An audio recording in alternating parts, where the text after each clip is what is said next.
Nah, saya sudah bersama dengan Lupita Agra Divina. Jadi apa saja yang akan kita bicarakan tentang quarter life crisis? Tonton terus video ini.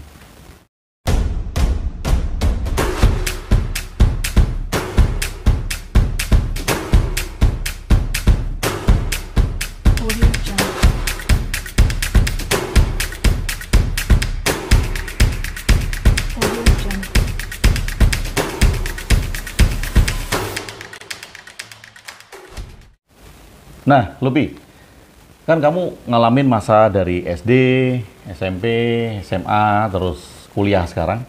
Kan lu kuliah juga sudah selesai, skripsi selesai, tinggal nunggu wisuda. Jadi masa PPKM COVID ini wisudanya agak sedikit aneh. Nah, wisuda online, toga harus bawa sendiri, mindahin talinya juga mindahin sendiri nantinya gitu. Nah, kamu ngalamin nggak masa-masa di mana seorang remaja itu mengalami kegalauan yang sangat? Pasti ya, karena mungkin nggak cuma sekarang gitu, karena di masa transisi dari aku SD ke SMP, ke SMA, terus ke kuliah itu pasti aku mengalami sebuah keresahan terhadap diri aku sendiri dan perubahan pola pikir. Dan sekarang pun juga sedang merasakan itu karena aku juga sekarang mengalami masa transisi di mana aku selesai kuliah, aku harus mikirin ke depannya aku harus ngapain dan lain sebagainya. Walaupun aku udah punya plan terhadap diri aku ke depannya seperti apa, namun nggak bisa dipungkiri bahwa fakta yang sedang aku jalani sekarang itu mempengaruhi pola pikir aku terhadap rencana aku ke depan. Nah, kalau SMP itu ngerasain banget nggak kegalauan terhadap hidup? Wah, kegalauan terhadap hidup. Waktu SMP sih enggak ya, karena yang pertama masih banyak banget teman-teman. Kalau sekarang kan walaupun relasi kita banyak, tapi untuk bisa diajak ngobrol heart to heart itu kan nggak sebanyak dulu gitu. Sekarang lebih mikir bahwa kalau ngomong sama teman itu seadanya aja, nggak usah terlalu overshare dan lain sebagainya. Karena aku berpikir bahwa kalau sekarang itu ketika kita punya masalah dan mau cerita ke orang lain, aku mikir bahwa orang lain tuh juga pasti nge-carry masalah yang sama kayak aku. Dan aku nggak mau mereka tuh juga mikir bahwa apa yang aku ceritain tuh hanya memberatkan mereka. Tapi kalau waktu zaman SMP kan kita mau curhat tentang A, B, C pun ya responnya fine-fine aja. Tapi kalau sekarang lebih beratnya kayak gitu sih. Nggak banyak. Nah, mungkin ini juga yang dialamin atau banyak sekali pepatah anonim mengatakan bahwa semakin orang dewasa, semakin orang menuju umur yang tua gitu, ada beberapa hal yang terjadi. Yang pertama, temannya makin sedikit. Yang kedua, apa yang dikerjakannya juga semakin sedikit. Kemudian yang ketiga, dia lebih menarik diri pelan-pelan dari dunia luar gitu kan. Ini mungkin dialami banyak sekali orang yang menuju ke umur-umur yang lebih tua. Nah, kalau SMA sama masa kuliah itu enak mana sih? Aspeknya apa dulu gitu, karena ada plus minusnya. Dari SMA itu ada plus minusnya, dari kuliah itu ada plus minusnya. Dimana kalau SMA itu plusnya teman-temannya kayaknya aku ngerasa paling asik tuh SMA gitu. Nggak ada beban? Nggak, beban ada, cuma masih bisa dilampiaskan ketika aku ketemu teman-teman. Tapi kalau teman-teman di kuliah itu rasanya kalau misalkan aku ketemu mereka itu hanya sebatas kepentingan, entah itu kepentingan organisasi, kepentingan urusan kuliah dan lain sebagainya. Bukan teman yang buat cerita, curhat, jor-joran kayak waktu SMA. Kalau SMA tuh bener-bener teman-temannya lebih dapat feel-nya daripada kuliah. Nah, kalau sahabat Bahtera semuanya yang sekarang masih kuliah ngerasain nggak apa yang dikatakan oleh Lupi tadi? Ngerasain bahwa ketika ketemu itu nggak kayak waktu temen SMA, bisa ngobrol apa aja, bisa ngabisin waktu banyak gitu ya. Tapi kalau kuliah mungkin lebih sedikit waktu yang dihabiskan sama teman-teman. Dihabiskan banyak, cuma apa yang jadi bahan obrolan pada saat ketemu itu bukan ngobrolin hidup, lebih kayak ya udah urusan kuliah atau urusan-urusan kampus lainnya gitu. Karena ada kepentingan-kepentingan sendiri. Tapi ada kan teman-teman yang curhat tentang masalah hidup teman-teman kuliah gitu? Pasti ada. Pasti Cuma ada. nggak sebanyak SMA. Karena kalau kuliah pun aku juga membatasi untuk nggak terlalu masuk ke dalam kehidupan orang terlalu dalam gitu loh. Nah, kalau menurut Lupi, Galau masa kuliah gitu kan, masa kuliah tentu galau, jauh dari orang tua kan. Lupi kuliah di Semarang, kuliah di Undip dari tahun 2017. 2017 sampai kemarin tahun 2019 sebelum COVID. COVID. Sebelum COVID persis pindahan ke sini jadi pas nggak kena PPKM. Nah, tentu kan ada teman-temannya yang punya masalah, teman-temannya galau, entah itu masalah pacar, entah itu masalah sama orang tua dan segala macam gitu. Nah, menurut Lupi, kira-kira sebagian besar itu penyebabnya apa? Penyebab kegalauan dari Iya, mereka. kegalauan. Pertama, mungkin kebanyakan faktor karena mereka merantau. Hmm. Gitu, merantau. Dimana ketika di Semarang ya, di kampus aku itu kan datangnya itu kan dari tempat yang berbeda-beda. Ada yang dari Jawa Barat, Jawa Timur, dari Jawa Tengah. Dimana mereka pasti punya culture dan budaya yang berbeda dan latar belakang yang berbeda. Itu juga yang menjadi salah satu faktor kegalauan mereka mungkin, karena mereka aku pun juga gitu ngerasain. Aku kuliah di Semarang, ketemu dengan orang-orang yang kebiasaannya tuh beda sama aku di Bekasi gitu kan. Jadi aku harus adaptasi lagi, terus merasa kayaknya aku nggak bisa fit into mereka deh, karena budayanya beda, bahkan dari cara bicara pun beda kan. Kalau mereka kan teman-teman aku kebanyakan ngomong pakai bahasa Jawa. Beruntungnya aku adalah orang Jawa gitu. Aku biasa dengar mama papa ngomong pakai bahasa Jawa, aku pun jadi ngerti gitu loh. Kalau misalkan teman-teman aku berkomunikasi pakai bahasa Jawa, walaupun aku nggak bisa ngomong bahasa Jawa ya, tapi aku ngerti apa yang mereka bicarakan. Tapi teman-teman aku yang dari Jabodetabek mengalami kesulitan, yaitu mereka harus adaptasi. Kemudian di sana pun kebanyakan orang masih menggunakan bahasa Jawa. Jadi mereka tuh kadang apa sih ini, ngomong apa sih gitu. Terus galau ya karena jauh dari orang tua, itu juga jadi faktor. Terus dimana mereka nggak bisa manage waktunya dan manage keuangan. Nah, yang paling sering digalauin oleh kita anak rantau mungkin masalah keuangan ya. Masalah keuangan. Mungkin bapak-bapaknya atau orang tuanya ngirimnya telat. Bukan ngirim telat, sudah ngirim tapi dihabisin di awal bulan kan, Iya, itu kebanyakan kan. Itu yang bikin Banyak galau. dihabiskan di, kalau di Semarang tuh ada namanya burjo ya.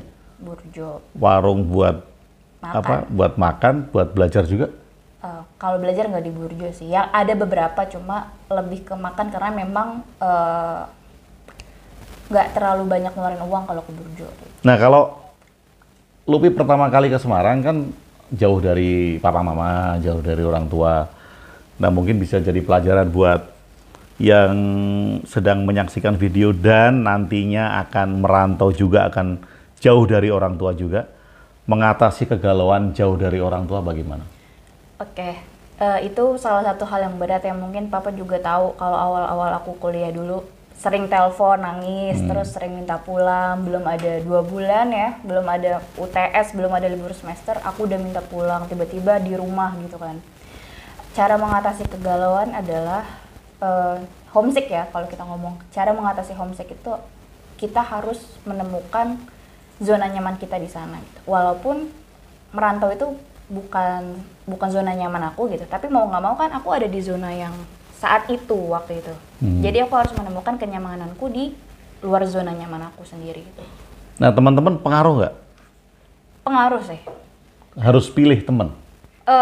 Aku sih dari dulu tipikalnya nggak pernah punya masalah ya sama masalah pertemanan. Maksudnya aku sama semuanya temenan gitu, nggak ada yang aku pilih-pilih atau aku merasa nggak cocok, tuh nggak ada, karena aku bisa dibilang orangnya supel dan bisa menyesuaikan sama lingkungan aku. Jadi aku merasa nggak punya masalah sih kalau terhadap pertemanan di sana. Tapi kan kira-kira kan kita harus pilih teman, ya kan? Iya. Kan kalau kita salah pilih teman, kita juga nggak berkembang. Kan ada teman yang toksik kan, teman yang bikin kita malah tambah galau, teman yang kalau setiap kali curhat itu malah bikin racun gitu kan, ngegosip dan segala macam, itu kan nggak bagus. Kan harus pilih teman. Sebenarnya nggak ada istilah salah pilih teman. Nggak ada salah pilih teman, nggak ada istilah salah pilih teman. Terus gimana? Nggak ada istilah salah pilih teman, karena kita yang menentukan sendiri. Teman kita tuh nggak salah gitu, punya sifat seperti mereka. Misalkan ada yang punya sifat toksik, yang suka ngegosip, suka ngomongin orang, itu mereka nggak salah. Yang salah adalah kalau kita tetap terus temenan sama dia dan kita ikutan jadi kayak dia. Karena itu aku rasain sendiri.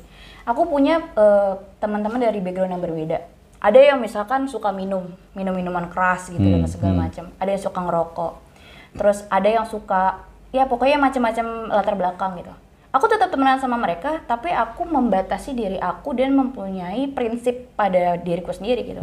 Kalau aku temenan sama mereka, ambil aja yang bisa aku ambil gitu. Pelajaran apa sih dari mereka? Karena biasanya kalau temenan sama orang itu dari background yang berbeda, aku jadi dapat banyak pelajaran gitu. Selama aku nggak ngikutin bad habitnya dia, menurut aku nggak ada masalah. Jadi nggak ada istilah salah pilih teman, itu dimana kita pintar-pintar milih-milih sifat dari orang-orang tersebut aja. Berarti si teman itu nggak bisa disalahkan kan? Nggak Karena bisa dia disalahkan. punya sifat sendiri.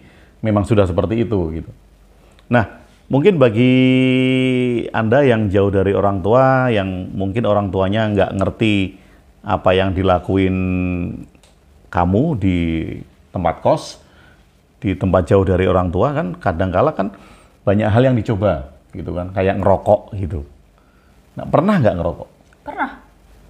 Pernah Ngerokok dia? ngerokok. Bahkan aku bilang ke papa, aku waktu itu tanya ke papa pas di Semarang, Pak, aku boleh ngerokok gak? Terus prinsip aku adalah ketika aku mau nyoba sesuatu hal yang baru yang belum pernah aku coba, pasti kan aku izin ke papa. Karena aku merasa nggak apa-apa dimarahin daripada papa tahu sendiri nggak dari aku dan papa jadi marah karena aku nggak kasih tahu. Jadi aku lebih baik izin ke papa. Pak, boleh ngerokok gak? Terus papa jawab boleh gitu. Terus aku coba. Terus papa tanya lagi, suka nggak ngerokok? Dan aku bilang aku nggak suka karena memang aku nggak suka gitu dengan gimana aku ngehisap rokok, asapnya yang aku nggak suka gitu. Jadi aku mencoba hal yang memang aku tahu aku nggak suka gitu. Yang penting aku tahu rasanya, oh ini kayak gini. Nah, memang demikian sahabat. Jadi ketika Lupi tanya boleh nggak coba ngerokok, saya persilahkan, ya silahkan. Kamu coba ngerokok. Kemudian saya tanya lagi, kamu suka nggak? Enak nggak? Gitu. Ada rasa ketagihan atau ada rasa enak. Tapi kemudian karena setelah dia ngalamin sendiri, akhirnya dia harus memutuskan sendiri kan, mau meneruskan apa yang dia pilih atau tidak. Nah, ini merupakan kebebasan yang bertanggung jawab. Gitu. Nah, kalau temen, ada nggak temen yang maksa gitu?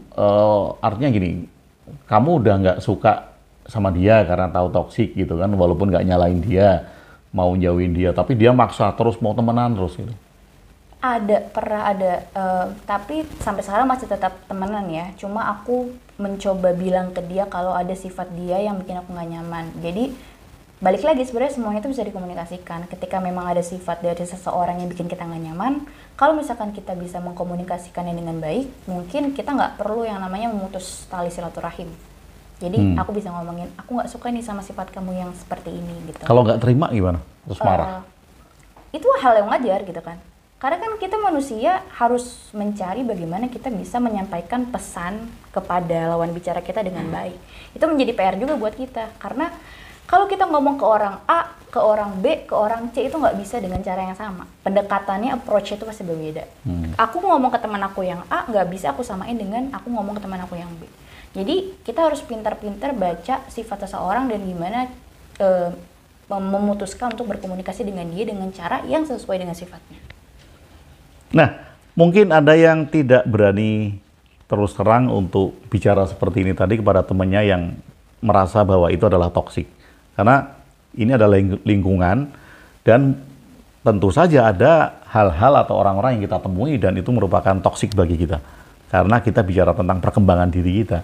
Nah, bagaimana kita terus terang kepada teman kita, tentu saja itu hal yang saran kritik yang kita sampaikan kepada dia. Kemudian dia marah, bagaimana? Ya nggak apa-apa. Nggak apa-apa. Itu hak dia untuk marah. Hak dia itu dan itu wajar.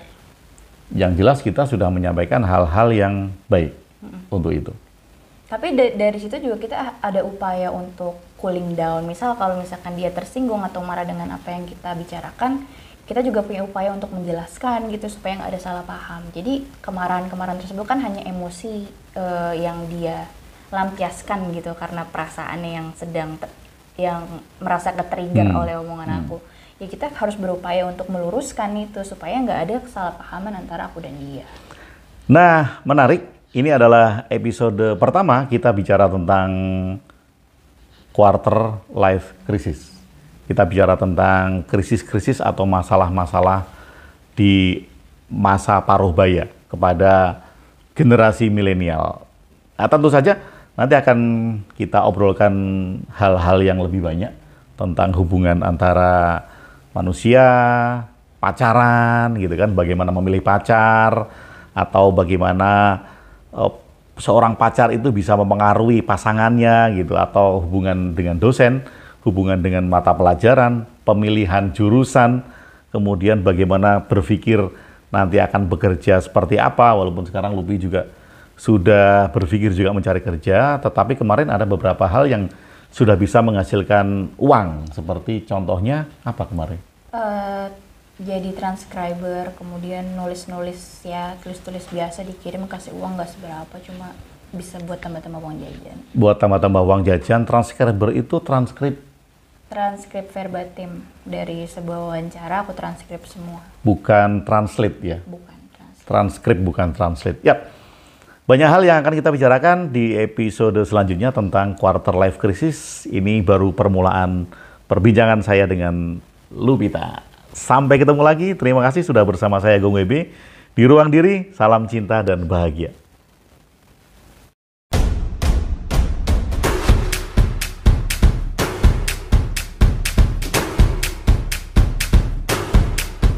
Audio Jungle.